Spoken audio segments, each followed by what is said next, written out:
Sveiki, sveiki. Šiandien mes kalbėsime apie dalinį mėnulio užtemimą, kuris vyks rugpjūčio 28 dieną. Tekste po šio video jūs matysite laikus, kada užtemimas prasideda ir baigėsi, bet maksimali fazė bus 7 valandą ryte ir 12 minučių. Kitame video aš kalbėsiu apie praktikas, kurias galima atlikti šiuo laiku. Šis užtemimas, mėnulio užtemimas, jis yra dalinis, bet pagal savo energetiką jis yra labai stiprus, labai rimtas ir jis neša savyje pakankamai tokią griežtą energiją. Ir aš pasakosiu apie tai ne tam, kad išgąsdinčiau jūs. Priešingai, mano tikslas padėti jums pamatyti šio laikotarpio nešamus energetinius srautus ir kada jūs juos galėsite pastebėti, atpažinti, kada jūs žinosite, per kokius įvykius tai gali pasireikšti, jūs galėsite neįsitraukti į šiuos energetinius sūkurius ir ramiai praeiti pro šios įvykius, neįsitraukti nei fiziškai, nei per veiksmus, nei per savo emocijas ir net nei per savo mintis. Taigi šio video tikslas yra toks.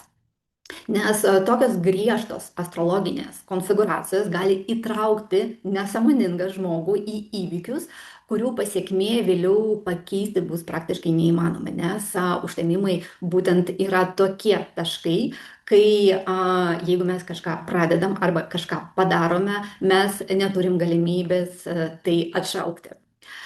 Tačiau svarbu prisiminti, energija tai dar nėra įvykis ir mes galim pasiduoti, o galim nepasiduoti. Mes galim išlikti ramus, mes galim stebėti save ir tokiu būdu sąmoningai priiminėti mum tinkamus sprendimus.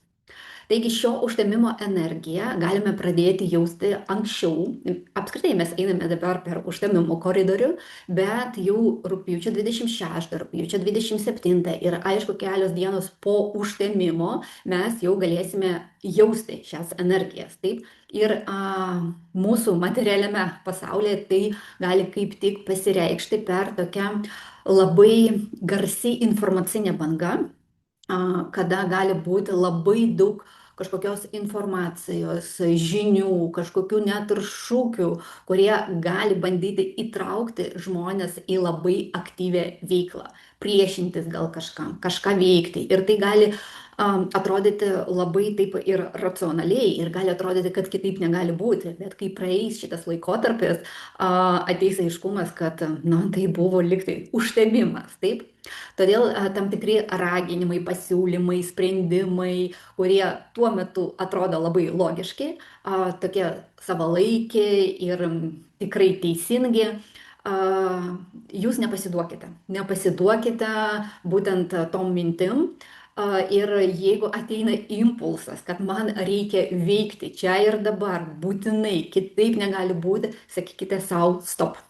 Sakykite sau stop, išeikite iš tos emocinės bangos, lygtai net galite, žinot, taip pat, tokią vizualizaciją padaryti, kaip per konsteliacijas išdėstymus, išeiti iš šios srauto ir pažiūrėti į tai, kas vyksta su manimi, į save pažiūrėti iš stebėtojo būsenos. Nes būtent tose emocijose ir slypi didžiausias pavojus. Kada tas bendras impulsas, bendras sūkurys gali įtraukti į tai, kas jums asmeniškai nėra reikalinga, bet tai yra tokia kaip kolektyvinė energija. Vienas iš tokių niuansų šio užtemimo, tai nėra svarbiausias rodiklis, bet niuansas, taip, kad per užtemimą Venera, meilės, grožio, santykių, net ir malonumų, finansų, vidinio komforto planeta, Venera bus savo silpniausiame ženkle, Veneros ženkle, kur jos energija pilnai neatsiskleidžia, nes jeigu egzaltuota arba stipri Venera žuvyse simbolizuoja besąlygišką meilę, tai yra meilė be reikalavimų, tai yra aukščiausia išraiška meilės, tai Venera mergelės ženkle, tai meilė iš išskaičiavimo. Tai kada aš bandau santykiuose viską apskaičiuoti, numatyti, tai yra santykiai per logiką. Ir dažniausiai tai susijęs su vidinėmis baimėmis. Ir tuo periodu, kai vyks užtemimas, gali energetinėje plotmėje liktai kažkokia tokia uždanga būti, kai meilės srautas jis nėra labai stiprus, taip jis liktai užsidaro. A, ir kada mes neturime ryšio su besąlygiškos meilės srautu, o besąlygiška meilė tai yra aukštesnioji sąmonė, kūrėjas, Dievas, vadinkite, kaip jums yra priimtina, kai mes to srauto nejaučiam, mes pradedam jausti baimę. Ir kada mes jaučiam baimę, tada mes įjungiam intelektą tam, kad suvaldyti tą baimę. Įsijungia šaltas protas, kontrolė, apskaičiavimas. Todėl sprendimai, kurie priimami per tokį užtemimą, jie gali būti priimami ne iš meilės, o iš baimės, iš išskaičiavimo. Ir tai gali pasireikšti ir asmeninio gyvenimo sferoje, bet ir visuomeniniuose sprendimuose, finansuose, politiniuose procesuose. Ir jeigu mes matysime, kad mus irgi bando įtraukti į tokį sūkurį, kur vyrauja išskaičiavimas, kur liktai galbūt tai daroma, sakoma daroma, kad dėl gerovės, bet ten nėra meilės, taip, to užuojautos, tada tai tikrai neatneš gerų rezultatų. Taip pat Venera žuvų ženkle duoda gerą intuiciją. Taigi, tie mūsų intuityviniai sugebėjimai tuo laikotarpiu irgi gali būti nelabai stiprus. Ir jeigu kažkas priprato priiminėti sprendimus pagal intuiciją, šiuo periodu gali būti liktai ne taip lengva, taip suprasti vis dėlto, kur yra tiesa, kur yra netiesa. Todėl geriau atsitraukti. Ir taip pat šiuo periodu jokių būdų neskolinkite pinigus, ypač jeigu tai yra tokie draugiški santykiai. Na, apskritai, aš kalbėjau jau kitose video, kad per užtemimų koridorių neverta, o ypatingai užtemimų dienas ir arti tų dienų skolinti pinigus, ten forminti leasingą arba dar kreditą imti būstui, kurį reikės mokėti 30 metų į priekį, net jeigu ir 1 metus. Bet jeigu tai net yra draugiški santykiai ir draugas prašo paskolinti pinigus, tai tada reikia skolinti su mintimi, kad aš juos neatgausiu, nes jeigu atgausite, tai puiku, bet gali būti taip, kad papuolate į tokį karminį sūkurį, kai pats žmogus jis galbūt ir nori grąžinti, bet jis negali. Taip susidėlioja jo gyvenimas, taip klostosi situacijas. Todėl finansinės operacijos geriau atidėti, jeigu tai įmanoma. Jeigu neįmanoma, darom su vidinė ramybė, kad aš priimu bet kokį rezultatą. Ir stebėkite, jeigu kyla baimė, jeigu kyla nerimas, tai tikrai sprendimai, kurie priimami iš tokios būsenos, jie dažnai neatneša nei pasitenkinimo, nei laimės, nei gerų rezultatų.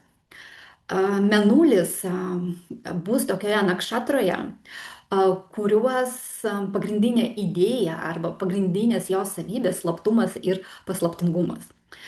Ir ši nakšatra geba paslėpti tikrąją vykstančių dalykų esmę nuo pašalinių akių. Tačiau kartu siekia prasiskverbti į tai, kas slepiama, gauti prieigą prie paslapčių ir per tai įgyti galią. Taigi tuo periodu gali vykti kažkokie įslaptinti dalykai, taip, bet kurie vis tiek po to išeis į paviršių. Taigi gali būti kažkokios, kažkokie uždari susitikimai, tam tikrų uždarų organizacijų ir kažkas tokio gali vykti, nes slaptos organizacijos irgi naudoja, aišku, astrologiją ir jie gali pasinaudoti šio užtemimo energiją. Taip pat šitą nakšatrą, tas žvaigždynas, jis dabar mūsų realijomis siejamas su žiniasklaida, ypač elektroninė, bet būtent su ta žiniasklaida, kuri neša ne iki galo sąžiningą tiesą, sukuria dūmų uždangą, formuoja iliuzijas, nukreipia dėmesį, neleidžia pamatyti tikrosios įvykių esmės ir prasmės. Todėl gali būti kažkokios manipulacijos, gali būti apgaulės, gali būti melas. Vėlgi, nepasiduokite informacijai, tiesiog atsitraukite. Bet taip pat šiuo periodu, artimiausiu periodu po užtemimo gali į paviršių netikėtai pradėti atsiskleidinėti kažkokia skaudžia tiesa. Ir būtent liktai pačiu netinkamiausiu momentu. Taip, tai, kas buvo slepiama, tai, kas, na, buvo liktai neprieinama žmonėms, gali iškilti į paviršių. Kažkokių naujų detalių apie įvykius, kuriuos visuomenė iki šiol žinojo tik iš dalies, kažkokie slapti susitarimai, manipulacijos, iliuzijos ir taip toliau. Nu, žiūrėsim, kaip tai pasireikš. Taip pat vienas iš simbolių šios nakšatros - tuščias ratas. Todėl šio užtemimo tema tampa nunulinimas. Gali daug ką nunulinti ir aišku, viskas priklauso nuo to, kokioje padėtyje ir kur bus konkretaus žmogaus horoskope, ką jinai nunulins, bet apskritai kažkokie tokie gali būti įvykiai, kai viskas pradedama nuo nulio. Galbūt, nežinau, ten valiutų kursai arba kas investuoja į akcijas, ten kažkoks nunulinimas, nu, bet reikia žiūrėti, taip, bet kažkokie tokie procesai gali būti. Taigi gali būti taip pat nunulinama visa tai, kas anksčiau laikėsi ant tos kažkokios slaptos informacijos, melo, iliuzijų. Konstrukcijos, sistemos, dogmos, kurios atrodė tvirtos, nepajudinamos, gali netikėtai prarasti liktai savo gale. Dėl tos pačios priežasties tai, kas bus pradėta ir bus tiesiogiai susijęta su šią energiją, gali neatnešti laukiamų rezultatų, nes rezultatas gali būti nulis. Taip? Arba gali būti tuštumos jausmas. Nu, kaip ir jau nekartą kalbėjau, per užtemimo koridorių ir ypač užtemimo dienom nereikia pradėti jokių naujų projektų. Taip pat ši nakšatra susijusi su apsaugos tema. Ir jos veikiamas žmogus gali tapti įtaresnis, gali būti noras, žinot, užsisklęsti nuo aplinkinių, kažkokias ribas tokias griežtas nustatyti, niekuo nepasitikėti. Vėlgi svarbu atskirti sveiką savisaugą nuo baimių ir baimėm nepasiduoti. Užtemimo laikotarpiu gali laikinai susilpnėti savojo tapatumo jausmas. Žmogus gali sunkiau suprasti, kur yra tikrai jo mintis bei jausmai, o kur jis perima svetimas baimės nuotaikas ir įtaigas. Labai svarbu išsaugoti tą sąmoningumą ir jokių būdų užtemimo dieną nevartokite alkoholio ar kitų svaiginančių medžiagų. Tai yra pakankamai pavojinga iš tokios ezoterinės pusės, bet bendrai galima prarasti ryšį su savimi ir gebėjimą sąmoningai mąstyti. Taip pat yra tam tikros temos, kurios susijusios su iliuzijom ir susijusios su sveikata. Ši nakšatra jinai susijusi su išgyjimu per krizę. Todėl gali paaštrėti kažkokios sveikatos temos, jeigu buvo tam tikra liga arba kažkas ir buvo remisija, taip, tai per užtemimą artimiausiam dienom, per užtemimo koridorių viską gali paaštrėti ir tai svarbus ženklas atkreipti į tai dėmesį. Taip pat negalavimai, kurie prasidės būtent užtemimo dieną, gali reikalauti didelių pastangų ir daug laiko, kad kūnas vėl grįžtų į harmoniją. Tačiau, aišku, nereikia išsigąsti ir kiekvieno simptomo sieti su užtemimu, tačiau svarbu atidžiai klausyti savo kūno ir neignoruoti signalų ir į tai žiūrėti sąmoningai, ramiai ir žinoti, kad tai yra pagalba mums, į ką jau atėjo laikas atkreipti dėmesį. Bet kaip ir visada, kiekvienas ženklas astrologijai, jis gali pasireikšti per savo tamsiąją pusę ir per savo šviesiąją, egzaltuotą pusę. Taigi šita nakšatra, jinai turi tokį tikslą arba norą atskleisti visatos paslaptis. Ji susijusi su žinių esančių už įprasto žmogaus suvokimo ribų paieška. Taigi, jeigu šio laikotarpiu leisite savo išeiti už įprasto proto, už vidinių programų ir šablonų, savotiškų promptų, taip, kuriuos į mūsų diegia šeima, visuomenė, mokykla, ankstesnė patirtis, jums gali atsiverti visiškai naujas matymas, visiškai naujos žinios, naujas mąstymas, gilesnis apskritai šio pasaulio, savo vietos šitame pasaulyje supratimas.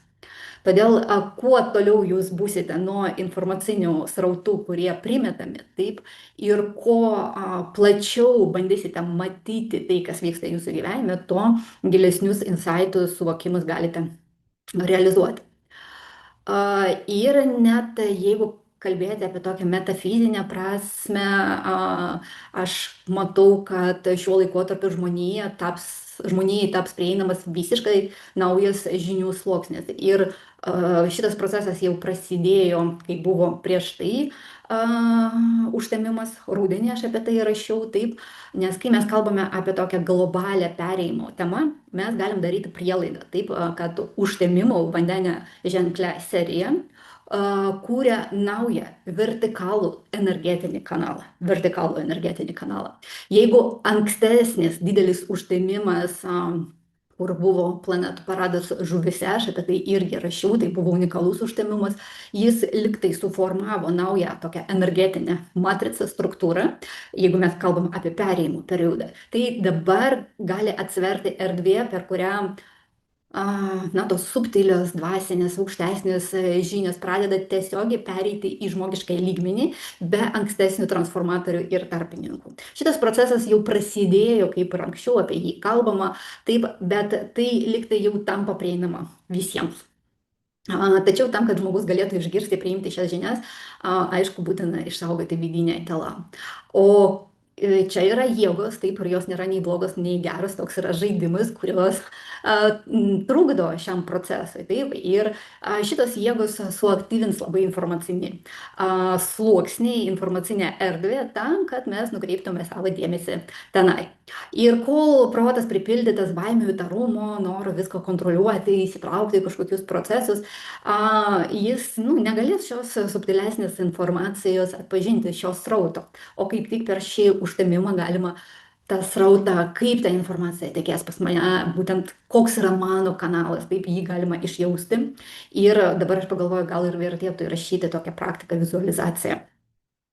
Taip pat bus aktyvi kita nakšatra, kuri susijusi labai stipriai su valdžia, statusu, paveldu, ir ta energija liktai bandys išlaikyti jau įgytą padėtį, tai kas buvo sukurta anksčiau, išlaikyti savo statusą, bet ateina kitokios energijos. Taip, ir tokia liktai kova irgi vyks, bet karūnos, kaip ir rašiau, turės vis tiek kristi. Taigi kažkokie pokyčiai visuomenės viršūnėje įvairiose šalise, jie turės vykti. Taip, kažkas galbūt atsistatydins, kažkur bus pokyčiai būtent valdžioje. Na, stebėsime. Taip, jeigu ką, siųskite irgi informaciją, nes aš nelabai aktyviai stebiu visus tuos procesus, tik kai man atsiunčia dažniausiai. Na ir galbūt mes jausime ir matysime būtent tą procesą, apie kurį jau kalbu, kad bet kokiomis priemonėmis bus bandoma išsaugoti turimą įtaką. Ir vienas iš instrumentų tai yra informacinis sluoksnis.